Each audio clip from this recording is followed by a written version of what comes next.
Then, well, I suppose you spoke about Mermaid here on this channel, made in China by the family of a Spanish family, Albaladejo, you know, from the Mallorca island. Okay, still an excellent value.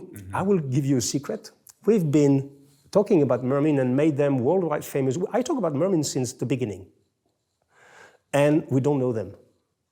Isn't it crazy? Yeah. They opened 2 stores, I think, in Paris now. They're becoming enormous brand. They're blown up over the years. years. We've been helping them. I mean, we've been talking about them since, I would say, the beginning, 6, 7 years, and we never met them. So it's funny because so many people say, oh, you have contract with the... No, we don't even know them. We never met them. But I had those shoes in hand. Okay. Around 200, a little bit under, around 200 bucks, 200. Okay? Okay, not perfect. Sometimes there's a little bit of it's not, the quality of leather can be a little bit up and down. The finishing can be a little bit short-cutting here and there because you know this product quite well, but I think you agree with me for the price. The value is still very, very good. For the value, I think we've done a teardown of Mermaid review before, and we've gotten quite a few Mermaid shoes sent to us here in our shop to resole.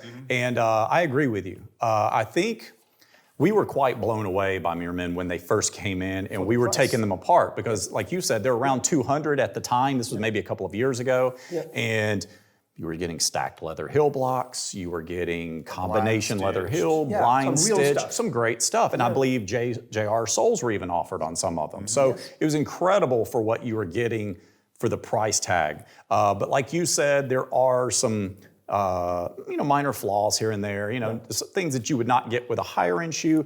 But for $200. Fantastic. A little bit longer break-in period, I found. Yeah, they're very stiff. They're stiff. Very stiff. We heard about with Sonia, that is the one main complaint we have about. So, I have a question for you. Speaking about stiffness, do you know how long it takes to break in a shoe properly? Do you have an idea about that? That's a good question. I don't know, I guess. Well, I spoke about this with a guy I'm sure you know, is Paolo Scafora in Italy, his Norwegian stitched shoes are incredible, but we're not speaking, they're around $2,000 or something like that. It's an incredible shoe. And he's been in all his life in shoes, so he said, I've been measuring this, I can tell you, I'm very sure of myself, it's 24 hours of actual wear. That would make sense. 24 hours of actual wear, you break your shoes in. It's the time it takes. I'm not taking 1 day of 24 hours. That would make, I would say, 3 days, 4 days to really have them. And it's important to just take it baby steps. Exactly. You don't have to put on this brand new pair of shoes and wear it all day. You may get blisters, but take it in baby steps and break it up. And after that, it's going to fit. And also a reason why you want a shoe that's got a lot of natural, like a leather insole, because it's flexible, it breathes, it takes in oils, it takes in sweat, and it molds. So cork. Exactly. So that's Mermaid. So it's funny that we have the same feedback we have is stiffness. And okay, sometimes it's not totally the same kind of, consistency is everything is his job, and they may like a little bit of consistency, but honestly, still a fantastic value. Then the third one I wanted to speak about is our friend Justin Fitzpatrick, that you probably know, the shoe snob. Justin, a little story about Justin is, we know Justin since he's a boy, and we can say that, right? We met him on Savile Row at Gibbs & Oaks, one Savile Row, back in 2012, 11, 12. He was a shoe shiner there. I remember, yeah. Yeah, he was our good friend. And we would take him outside to have dinner with us. And he would tell us, I have a dream. I want to create my brand and everything. And we were cocooning him because he is a good friend, And so now, 10 years later, now he's been doing a lot of good things. So to clarify, he was in the UK at the time, and then he was trained under Stefano Bemmer in Italy, so he knows a lot about shoes, as you can tell, of course. And then he created his brand, and now he's in New York. And as far as I know, he has online sale as usual, but he also have a brick and mortar shop now in New York City. And so Justin just launched a line, I would say last year. It's called the JF Justin Fitzpatrick, JF line. Yeah. Okay, disclaimer, J is G in French and G is J. So sometime I'm sorry. So JF line, which is, we'll just look before it was around 200, Around $200. 250. Yeah, 250. Another great brand. I mean, we've been very impressed by, Justin's shoe brand over the years. We've gotten to work on a lot of those too. Yeah. And just a great overall shoe. Yeah. And then, as you had mentioned, he's now has a new line that's brought it down even lower in price. So absolute steal. Yeah, and it's a steal. And on top of that, his customer service is doing better and better.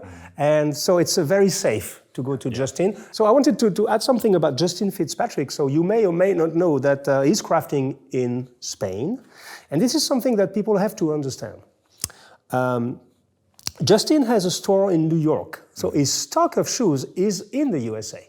So it is a US brand, but it is crafted in Spain, in Almensa, close to Albacete, in the southeast of Spain, which is one of the biggest cradles for shoemaking with Northampton in the UK.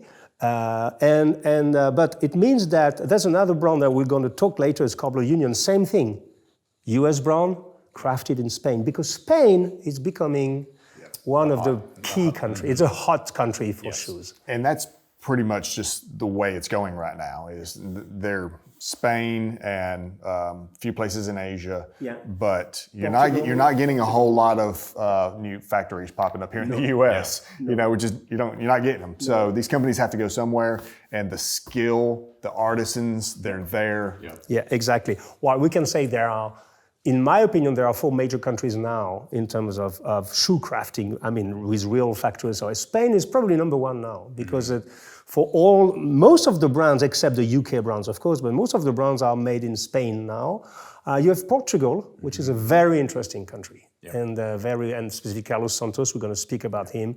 A lot of know-how, and Portuguese people are incredible. Well, we French, we love Portuguese because it's a long story, of immigration in our country. Yeah, it's cool, but it's very interesting. Then you have, of course, the UK with Northampton, which is the cradle of shoemaking, in the UK. And then you have Italy, who's been one of the cradle of shoemaking, but now they are a little bit specializing, fortunately or unfortunately, depending if you like this or not, on sneakers. Yes. And sneakers made in Italy are quite good quality, actually, these days. And so really bursting onto the scene, the sneakers. I'm sorry? The sneaker industry is another big kind of booming. It's an enormous splash. Yeah, it's booming. But we're not. Maybe we'll talk of this on another episode, because I have so many things to say about that. That now you're going to have. Well, we have some shoemakers, bespoke shoemakers, who are specializing in bespoke sneakers now in Paris, and they do it by hand. And for example, there's an atelier, incredible atelier called Atelier Clairvoy. It is owned by the Moulin Rouge. Can you believe that? You know the Moulin Rouge, the cabaret, very famous Moulin Rouge. Okay, the Moulin Rouge, they have shoemaker inside the Moulin Rouge. Why? Because they have dancers who spend 3 or 4 hours on stage every day. So those people need to have really comfortable shoes, and they don't go with their sneakers on stage, or they have a woman have high heels, and so they make all by hand, and they decided to launch a sneaker collection all by hand. It's incredible. You design your own. Okay, it's $750 a pair. It's expensive, but this is unique in the world. And you have another one in France, Atelier du Tranchet, the brother of Pierre Cortet, Christophe Cortet. He's doing some crazy sneakers. They are in our book. They have a page in our book. And same thing for $850, made by hand in Paris. So there's something is happening in the sneaker industry. That is to say, I was afraid, like so many purists, that the sneaker will steal our stuff. And I just realized that the contrary is happening. Is that our business is going into the sneaker industry. And I wear today, I can't show them now, but I wear today sneakers that are made in real leather. And it's really stylish. So it means it's the reverse. I think that the sneaker industry has moved towards more quality, even if, in my opinion, it still has some progress to make. But it's very interesting.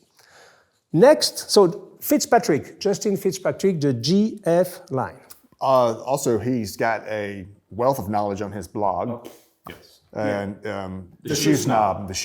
Yeah, So, shoesnob.com. I love to read it. I do too. I've gone on the Shoe Snob quite a bit over the years to look up information. Hey, Justin, You don't know. We are recording this and we are quoting your name. You're going to discover it.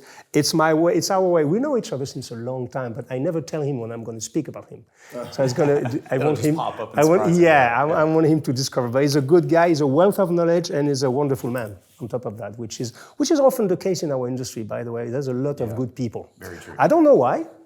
It's because we are grounded, because we have the hand on the leather. I don't know why. It's that artisan aspect. I think you know what goes into that work of art, and you're very appreciative of that. I think it's almost like one giant guild. Yes. You know? Yes. And I rarely heard quality shoemakers bad-mouthing other shoemakers. I agree. Pretty much never. Because it's a kind of a brotherhood, I would say, kind of an agreement, but they know how much efforts it needs to do a proper Goodyear shoe. This is a lot of efforts. Number 4, okay, let's go a little bit in the UK. You know Loca, I suppose. Yes. Okay, so Loca, they have different ranges, of course, different lines. I know that the entry line is made in India. That's what I know.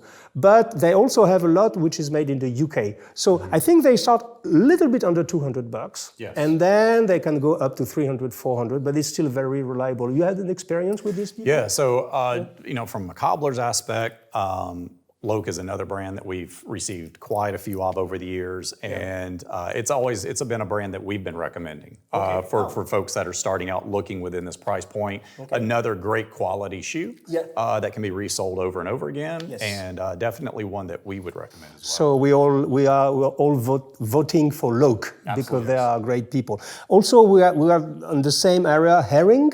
I suppose you know them. So Herring is a kind of a weird company because originally there were distributors for big brands like Edward Green, a lot of big brands, and then they decided to make their own range of shoe. There's one thing which is good in Herring. Okay, the shoes are same thing, decent quality, between 200 and 300, something like that, because they have different lines, Benchmade, hand grade, different lines, but. Globally, you can find something that is good at Herring. What I like with these people, they have an international reputation for their customer service, and they're kind. That's what we know. I don't know if you had contact with them. They're very, very, very interesting people in terms of care. I think that's such an important, part of it too, especially for folks that are, in today's world, so much online ordering. So, I think that's one of the big things a lot of you guys say is, I don't know, I need to try these shoes on. I don't know how they fit. How's the customer service? These are all questions that we receive. So it's always good to know these brands, which ones are also have good customer service. Fundamental, because the thing is that today, most of the business is going online. Sure. It's probably one of the specialty which is the most difficult to buy online is a shoe. Okay, a suit is the same. It's complex to buy online. But it's only all the time, the first order is complicated. Sure, because once you figure it out, then after you figure out your size, your width. And a lot of times it's based upon which last they're using. If you look in a lot of the reviews or whatever, the comment section on a lot of these brands, folks will give their take on what their experience is like. If I wear the E last or this last, or I ordered this style, I would go with this size. So a lot of folks were all helping each other out, and a lot of that information can be found on just a quick Google search. Yeah, and I think also that's what has been harming the big brands that we talked about at the beginning, is that they didn't realize the amount of customer care that was put into this lesser known brand and smaller companies. But they are considered, I know Justin Fitzpatrick, when he sends a shoe, he knows where he is, he knows to who he is sending it, he knows almost the size of the guys, he knows everything. And that changed everything, because you have a real relationship with not with a brand, some kind of a smoke screen, but with some real people. Because a lot of these brands, again, are just, a lot of these, I wouldn't say startups, but they haven't been around very long. So, as two guys that also own a brand, it's, you really look after that customer, because you're new, you're starting out, and you want that customer to spread the great word. So, unlike a, multi-million-dollar brand, you're going to take, good care of that customer. And so that's another reason I like a lot of these brands. Exactly. The next one I wanted to quote is Joseph Chine, that you probably also have. Knowledgeable. Received a few over the years, but not a lot. But I'm very, familiar with the brand. You know the story of Joseph Chine a little bit? Or? I do not. Oh, you don't know? I would love to hear okay. Joseph Chine has been, it's a revival. It's been, so you know churches? Yeah, sure. Okay, you say church or churches? Churches. Church. Well, yes. Because normally it's It's apostrophe church, S. and then it's a pair of churches. Okay, yeah. so church, which was the gold standard when I was younger. I'm older than you, but in the mid-1980s, in France, you were either a church guy or a Western guy. You have to be, me, I managed to be both. But, I was buying my shoes second-hand or second foot. I don't know how you say that. And I started with churches. I was mesmerized by churches. And then they dropped a little bit in quality when they were bought out by the Prada group. Joseph Chine is a very old company that has been bought by the two Church brothers. When they sold to Prada, and then, I don't know if they are brothers or cousins, but the Church, the heirs of the Church company, they sold to Prada. And then, shoes is a kind of trade in which you can't stay very far from it for a while if you're born in it, Yeah. And so this is what happened. And so it's been bought by the Church brothers. So it's a spin-off of Church now. It's the new family company of Church family is Joseph Chine. So they have that heritage. Exactly, exactly. So they continued the story of Chine, and I've been looking specifically for women, actually. They do a lot of fantastic boots for women, also like combat boots, at the same time a little bit puffy but very sexy, when it's really well assorted with some kind of good denim, or even Sonia is wearing this with suits. It's very, very...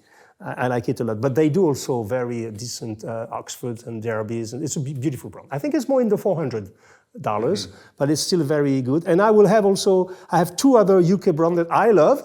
Well, they're not exactly in the, very posh thing. They're more like outside, or it's Grandson and Trickers. Yes. Grandson, very good brand, also in the 400, I would say. Better known for their very sturdy brogues, robust, Grandson, so fantastic. And Trickers, if you want to kick the ass of somebody, wear some Trickers, because it's going to have... When I see Trickers, I always picture like the British Highlands. Exactly. You're going on a pheasant hunt. And into the heather, so exactly. it's. If you But your shoes will survive. They will survive. And you're sporting tweed. Yeah, of course. Oh, yeah. And a tweed cap, and want the a right tweed rifle. suit, yes. And we call it a Norfolk jacket. It's a hunting jacket of the former century, with this strap here, with a cap and a pair of Trickers, and you're all set. I think we just painted the ultimate picture for Triggers. Yeah, but it's a fantastic shoes. It is great shoes. And that's it. And it's more than robust. I mean, it's almost unbreakable if you take great care of it. We received a beautiful pair of Trickers just a couple of weeks ago that we resold for gentlemen. And I mean, it's funny. He sent them in, looked like they'd barely been worn. And he just wanted to have the leather soles put on, the day-night soles. But what a beautiful boot this was. To your point, totally indestructible. I mean, they are made for the guy that's wanting to walk around the Highlands or wherever and just, it takes a beating. Exactly. But again, a boot or a shoe that falls within that price range that's affordable for, a lot of folks. Yes, exactly. So it's fantastic. I'd like also to quote a French brand called Septième Largeur. Septième Largeur, this is French. It means seventh width. Largeur, it's width. Septième Largeur, the founder is a guy called Mathieu Price. He's a good friend of us. Same thing, same business model as Justin. They know each other very well because, it's a small world. Sure. And so French brand, crafted in Spain, in Almansa. Actually, I'm not sure if it's in the same factory as Justin, probably a neighbor factory, but in the same street for sure. Because this is a cradle in Almansa. You have, many factories. It's the same as Northampton. These are the two last of the Mohicans, and also in the Marche region in Italy, you still have a few ateliers. But otherwise, it's really this spot. So, Septième Largeur, great price, 245 euros. I know exactly 245 because all the shoes are the same price, pretty much.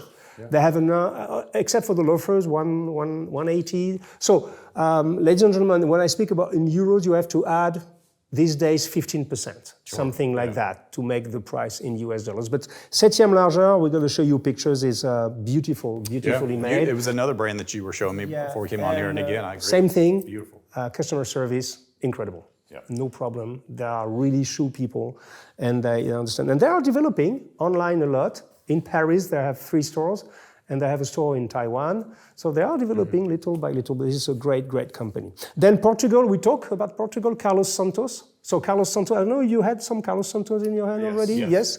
Great stuff. Again, another shoe that we've resold a lot of. Very, very nice quality. The uppers, the soles, it's beautiful shoes. The thing with Carlos Santos is that you probably have been working on more Carlos Santos than you can imagine because he's doing a lot of private labels. Private labels? I'm sorry, I'm struggling with labels. Yes. Private labels, y'all. Yeah. I tried to speak Southern. Hello, y'all. You're going to be very happy. Perfect. Yes, perfect. Yeah. Private labels. And I'm struggling with. It's funny. It makes everybody laugh around me all the time. Carlos Santos for me it's around 400. Same kind of 300, 400. Some ranges are a little bit above, but they used to have a hand grade. It was incredible for the price. So it's a fantastic, and Portugal is a very interesting country for shoemaking, but for other stuff like wine, for example. So we agree on Carlos Santos, right? Yeah. Okay. Then only 3 or 4 to go. American brand that you probably know. Okay, we've been speaking, I think we were the first to speak about them when they were not even, I think they were created since 1 week. I don't know how. I stumbled upon one pair of them. It's Cobbler Union in Atlanta. You know them very well? Yes. Okay. We've been supporting them since a long time because we really wanted to have a brand in the US. They are American, made in Almansa. Same place as 7e Largeur, as Justin Fitzpatrick is about. You know, it's the cradle. And I think they were under 400 recently. I think around 400. Some may go up. Some may be actually a little bit lower, I believe, but they're around the 400 ballpark. Between 300 and 400, let's say, for sure. So you have a good experience with them also. Yeah, I remember your video where you went and spoke to the owner as one of your first. Darling, right? And they have a brick and mortar in Atlanta. Yeah, so you guys went there. We also went down there, and we have a video where we went and spoke to them and visited their shop. We've always been very impressed with Cobbler Union. I own several pairs myself. I love them. Very nice quality shoes, and they're nice people. Very nice. The customer service, I will not lie. The customer service with Cobbler Union's it's one of the best. I know. We all agree on that, and it's so same thing, crafted in Spain, but have a team in Spain.